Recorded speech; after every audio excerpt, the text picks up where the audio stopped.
everyone, my name is Kate and I'm an abstract artist, and today I'm gonna show how I did this amazing art.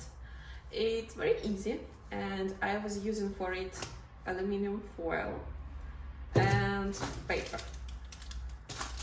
Also, I was using a lot of golden paint, but if you don't have access to this brand or it's a little bit expensive for you, you can use any acrylic paint you want. Just mix it with the water and here we go. If you like art videos and art tutorials, please subscribe to my channel, subscribe to my Instagram, and if you have any questions, please let me know in comments, and have a nice watching.